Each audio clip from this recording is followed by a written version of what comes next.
মক্কায় যখন বিশ্বনবী থাকতেন তিনি কাবার দিকে হয়ে নামাজ পড়তেন, কিন্তু মদিনায় যাওয়ার পরে আল্লাহ কেবলা চেঞ্জ করে দিলেন।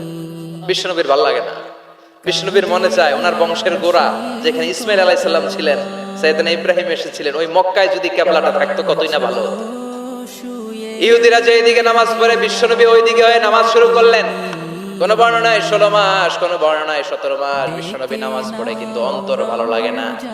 কদ নারা তাকাল্লুবা ওয়াজহিকা ফিস সামা ফালানুওয়াল্লিয়ান্নাকা কিবলাতান তারদাহা ফাওয়াল্লি ওয়াজহাকা শাতরাল মাসজিদিল হারাম। আল্লাহ বললেন, নবী আমি বুঝি আপনি নামাজ পড়েন আর নামাজের পরে আকাশের দিকে তাকান যে আমি কিছু কই কিনা। সুবহানাল্লাহ কয় না?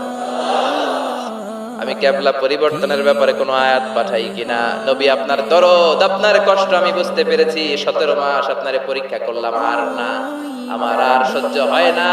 কালকে থেকে কাবার দিকে আপনার কেবলা পরিবর্তন করে নামাজ শুরু করে দেন গো নবী। ফাওয়াল্লি ওয়াজহাকা শাতরাল মাসজিদিল হারাম, টু দ্য ডাইরেকশন অফ কিবলা।